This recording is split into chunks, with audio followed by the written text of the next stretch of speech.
those people piled on Barack Obama after he said that a lot of working people in this country are angry. You remember the reaction? The nerve of him to say that working people are angry. Well, brothers and sisters, I don't know about you, but I happen to think that that was one of the most honest things that I've heard a presidential candidate say in a long time. Working people angry? Hell yes, we're angry. And you know something? We have a damn right to be angry.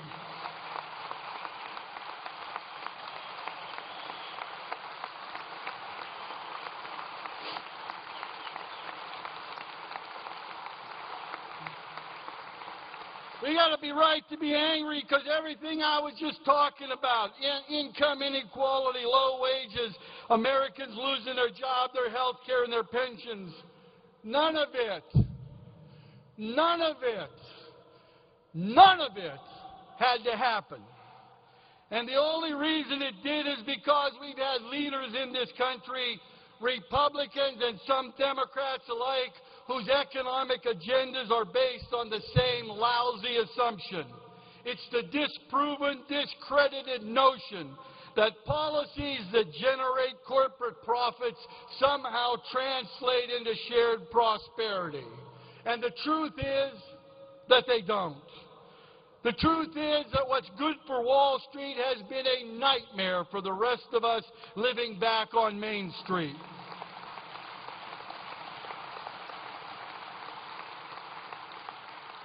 Now just think about this for a second.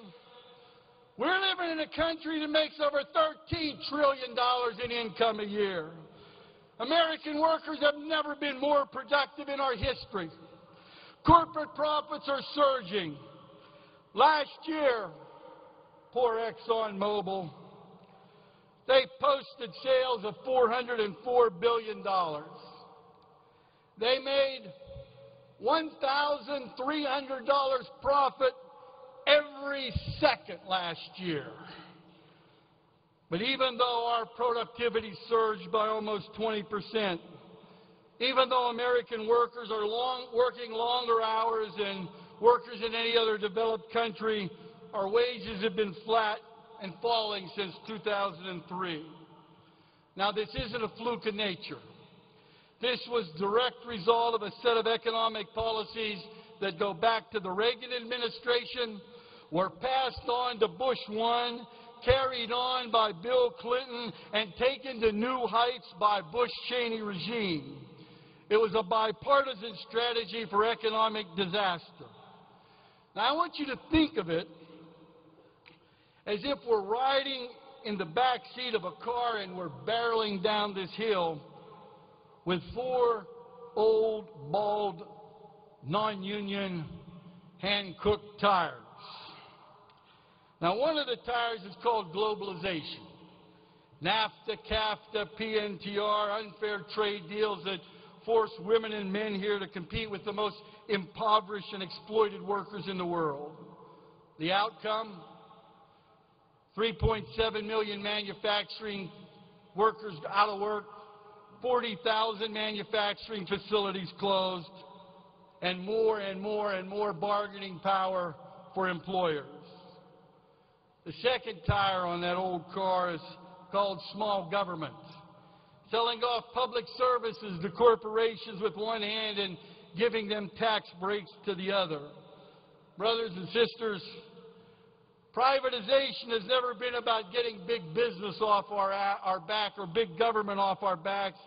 It's about helping corporate government pick our pockets. That's what privatization's about.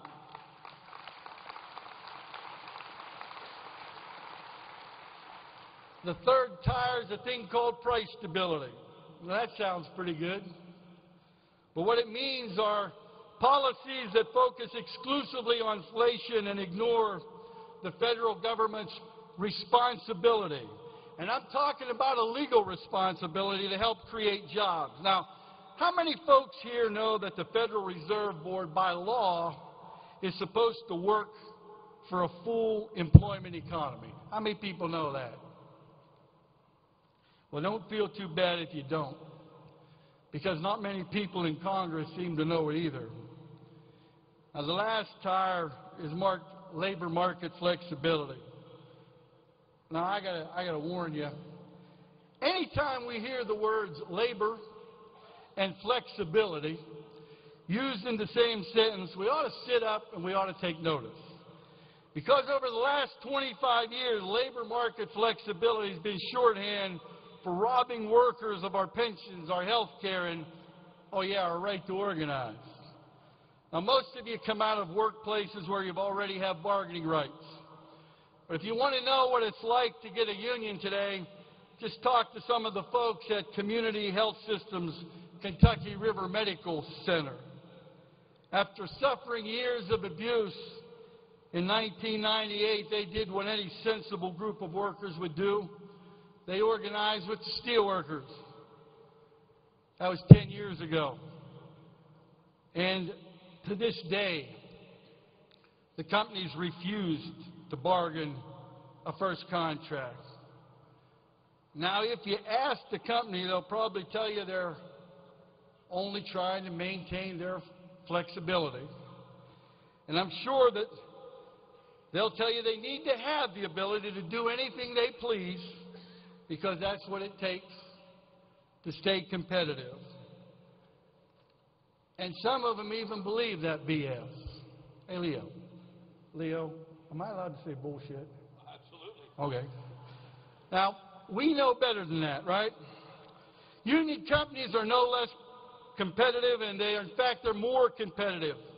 Just look at some of the steelworkers companies. Brothers and sisters, labor flexibility is about one thing only. It isn't helping companies be more competitive. It's about making unions weaker. And I'll tell you one other thing. That bullshit stops the day that we sign the Employee Free Choice Act, and that's going to happen. You bet on it.